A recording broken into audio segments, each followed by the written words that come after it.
got a lot more solid. And it's just quite a bizarre thing. You would think with such great productivity scores, it would also do quite well in the games at 1080p, and that would scale upwards. But no, it's quite bizarre there, so I'm not really 100% sure of what's going on. It was very confusing to me when I actually was doing the testing, but those are the results, and I ran every benchmark twice to make sure these were very, very accurate, so these are all as accurate as I could get them to be. But yeah, quite interesting there. So let's move over now and talk about temperatures then. So as I said earlier, this was running at 4 gigahertz.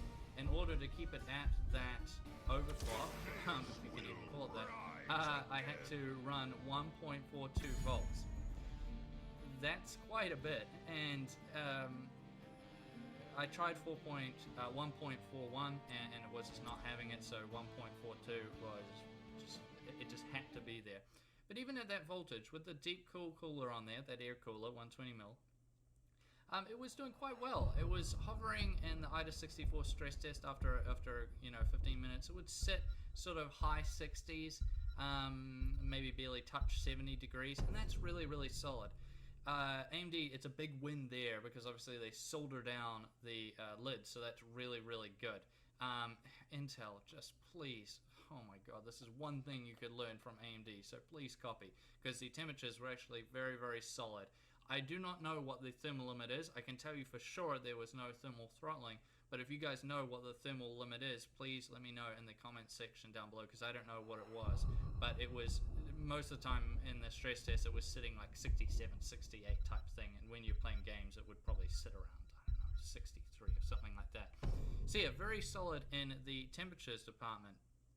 Which brings us now to the conclusion, basically, and what do I make of the Ryzen 7 1800X CPU, and how does it compare to Broadwell E? So it does great in productivity. If you're a streamer, an editor, a heavy multitasker, anyone who needs it for needs a good CPU for productivity type stuff, this is going to be absolutely fantastic. If you have a business and you're constantly needing to buy these type of CPUs, like maybe you were stuck on Broadwell E before or Haswell E, you need it for the productivity type stuff to keep everything nice and efficient, definitely take a look at these guys. If you're not doing any gaming at all, this is going to be a very, very solid CPU in terms of productivity. However, when we get to gaming, it gets a bit more weird. At 1080p, I was quite disappointed. I expected more, and the 1080p results weren't really ideal. At 1440p, it was starting to look better, and at 4K, it was pretty solid. So yeah, in gaming, if you're a person that is only going to be buying a Ryzen CPU, not going to do any productivity at all, just straight pure gaming, then I would say you're probably better off going with a KB Lake CPU. Honestly, even something like a 7600K would be more solid than this if all you are doing is gaming. Now, it's still a powerful CPU, don't get me wrong, and price-wise, when we compare it to the 6900K, it wins big time. So these are the prices in New Zealand. So the 1800X coming in at a pretty solid price, and then look at the 6900K. Wow, what a jump. So there's a huge price discrepancy there between these two 8-core CPUs. And when you bring that into it, I would say that I can really recommend the 1800X if you are a person doing productivity and gaming. Especially if you're a person like me who runs a 4K display, or if you're someone running a 1440p display, it would also be very solid. If you are a person running a high refresh rate monitor at 1080p, say a 1080p 144Hz, then you probably do want to go towards KB Lake, as I said earlier. Well, you definitely want to go towards KB Lake. So yeah, that's basically how I'm going to sum up this showdown. If you're a pure gamer, stick to KB Lake. If you're someone who's doing gaming and productivity, like me, doing photo editing and gaming, then yeah, you can look towards, especially if you use a high resolution monitor like I do, using a 4K display, then yeah, seriously look at the 1800X, because even though it doesn't do quite as good in gaming, are you really willing to pay all that extra money to get the 6900K? Is it really going to be worth it to you? I don't think so. And if you're just doing purely productivity stuff, then 100% look at this 1800X. It could save your business quite a bit of money, and if you're just still on doing it at home, it will also save you quite a bit of money, and it would do just as solid as the 6900K.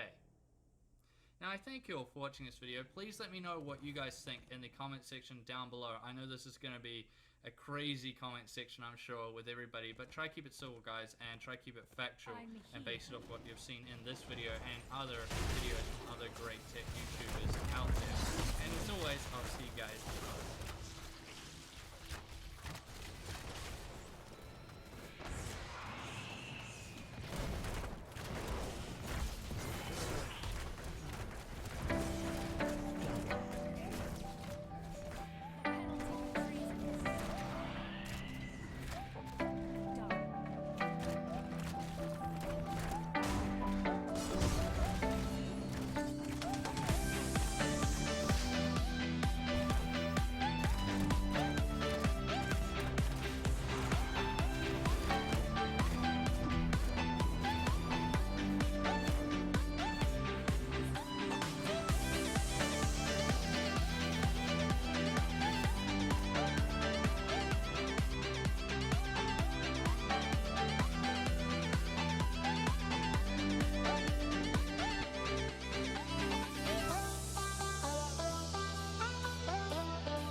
Soon they shall. Hi guys, welcome back to another GDF video. Today we're going to be doing the ultimate showdown between the latest AMD Ryzen 1800X CPU against two Intel, pretty much what I would say high-end CPUs. We're doing the 7700K and also comparing them to the 5960. The 5960X is a little bit older, but what AMD is aiming this at is the 6900K, which I don't have one of those chips, and I think the 5960X is the closest to the 6900K. So in this video, I'm pretty much going to jump in straight to performance settings. I'm not going to go too much on the X370 chipset, although we did get sent the Aorus A270 motherboard. Really nice motherboard. It's got a gigabyte of CPU. Really nice. So we're throwing that in our AMD Ryzen system.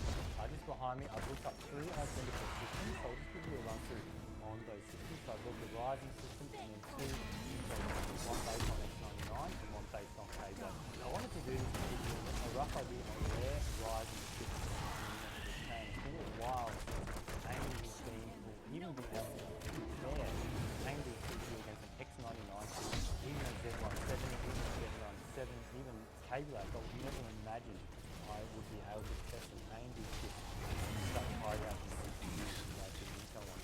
When I was actually building these systems, I got like the ultimate AMD game. I'm sort of thinking, have I made this too tough for this chip? Is it going to just get tomorrow? Well, we'll have a look at that later on. But for the main system, so yeah, so we've had these two together. I wanted to keep as much as I could similar. The cases are the same, define X is the factory one design. All-in-one stores is the factory design. One to keep them the same. CPU is the same. Hard drives are all CJ 2TB, 7200 RPM. SSDs all 8 out of 240GB SSDs. RAM, I was going to keep all the same speed, but I changed it at the start, just when I started benching, because I thought, if I'm doing out-of-the-box testing, so the first phase I'm doing in this video is all out-of-the-box testing. So I'm taking this out, making sure the BIOS is right, the right out-of-the-box settings, and just sort of going up in the benchmark. So when I thought out-of-the-box settings for X99, 2132, memory for that is 2133 out of the box. Table Lake out of the box memory support for 400 megahertz, and for your Ryzen is 2667. Funny enough, for this board, I was not able to get 2667. For me, I don't have any 2667 memory, but I couldn't get any RAM I had to go either down to that speed or up to that speed, no matter what I've got. So all these benchmarks have been tested using 2400 megahertz on the Ryzen. X99 was 2133. And on the K Lake was 2400 megahertz. But to me, I really don't think the memory really played too much in the test. Even when I ran the AIDA64 memory benchmark, the actual Ryzen top above the K Lake system, even though the memory speed were the same. So it was quite interesting there. And then X99 for memory test, we all know that quad channel is pretty much going to demolish the dual channel setup. So yeah, that was pretty much the systems there. The Cable A system had the brand new ASRock super carrier board. That's a really nice board. The X99 5960X, I did want the Godlike, but it couldn't fit because I used the Define S's. So I went down one to the X99 MSI Carbon Gaming, really nice board. And then all the video cards were 1080. Two of them were the Arctic Storm Zotac. One of them was the Zotac Dragon. I did want them all the same, but unfortunately I didn't have to at this time. I did put all the clocks exactly the same. I did test the Mini against the Tan Mini against the Zotac, and they were exactly the same as the Arctic Storm. There's no difference there. Yeah, so I built all those systems up, ran some stress tests, and I was really impressed that everything was rock solid. I had no issues. It's been a while since I built an AMD where I could just set it up and just go nuts. I was installing like, I just wanted to completely smash the system by doing a heap of stuff. I was installing stuff, downloading stuff. I think I had 4 or 5 things installing. I was running test benchmarks in the background to stress it. It was just rock solid, so I was quite surprised with that. So something to do. I'm probably carrying on a little bit too long. We want to jump into these benchmarks. Just a quick sort of information about the CPU. This is the 7, so the 7 denotes the top of the range, sort of like your i7, I guess. So this is the 3.6. The turbos, it has a boost of 4. And then it's got the thing for XFR. I guess if your system's feeling good, if you've got good cooling and whatnot, then you jump to 4.1. So that's a really nice boost as well. And now you've got the sort of region up to cooling, and you've got overclocking as well. Now, as I said earlier, I'm not doing any overclocking in the video. I pretty much it was told on Sunday. I didn't get a bit of tip. Tuesday, Thursday. previous day building all these systems and pretty much in one day smashing out the out of the box benchmarks. I haven't even looked at overclocking or sort of tried that yet. So out of the box benchmark first. Apart from that, last thing I'll cover is the wattage. So you're probably thinking, well, it's going to be pretty high wattage, but no, this runs at 95 watt. Well, 95 watts out of the box. For reference, the cable at 17 was like 91. The 15960X is at 40 watts.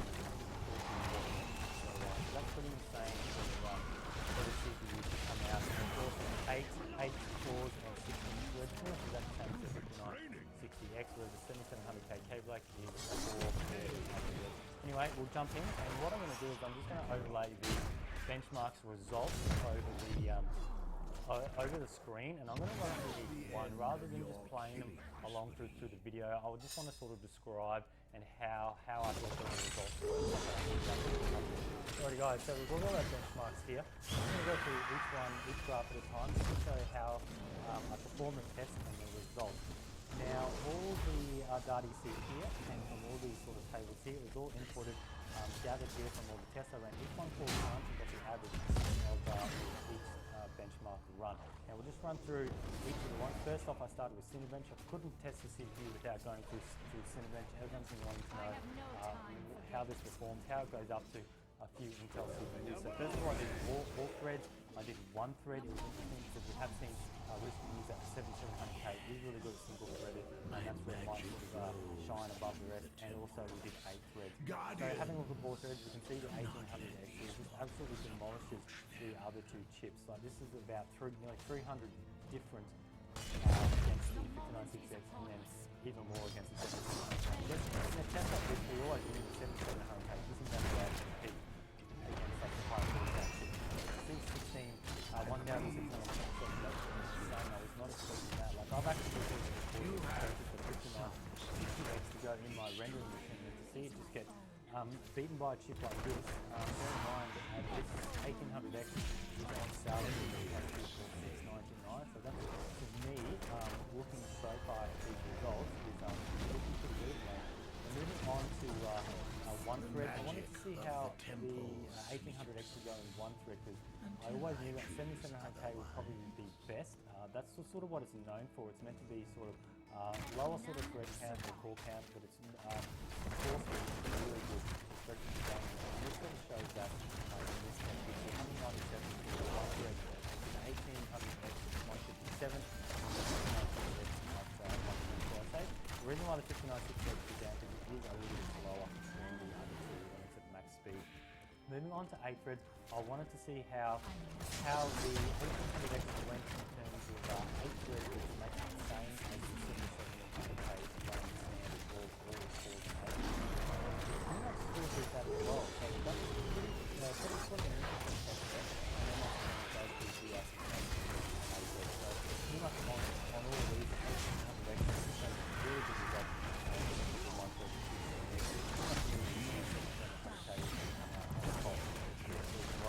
Now moving on to Blender, everyone's sort of been talking about Blender, the rise in Blender test. Now lower is better here, it runs for 4 minutes.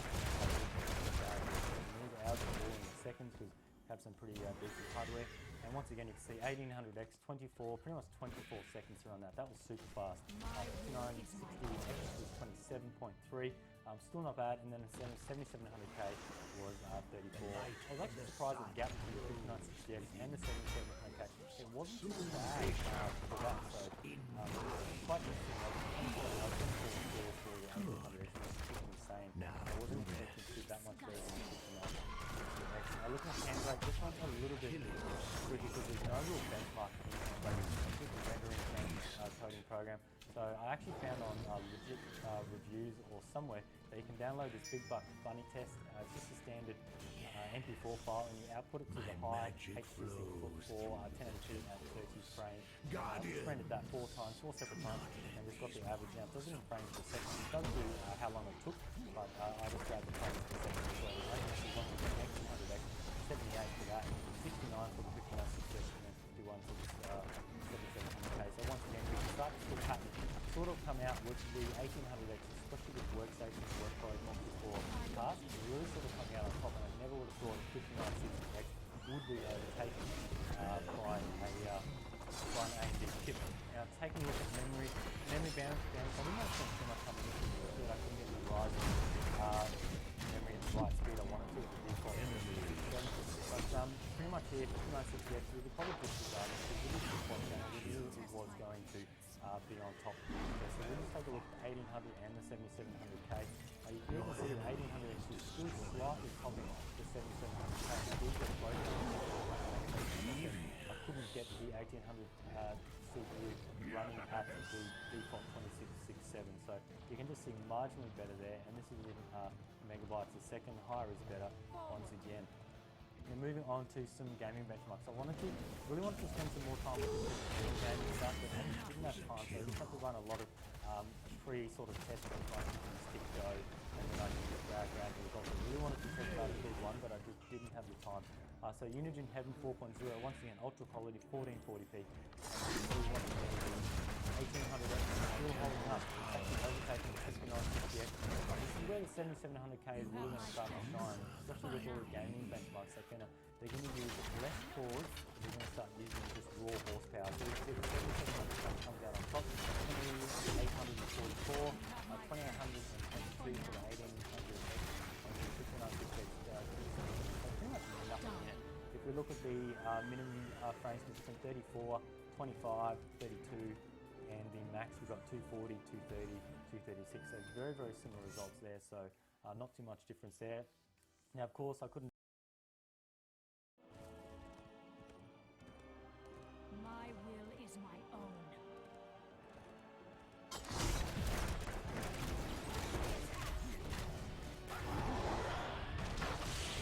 You have my thanks for now.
Hey, what's going on, guys? It's Master A Saduki, and I wanted to do a giveaway and a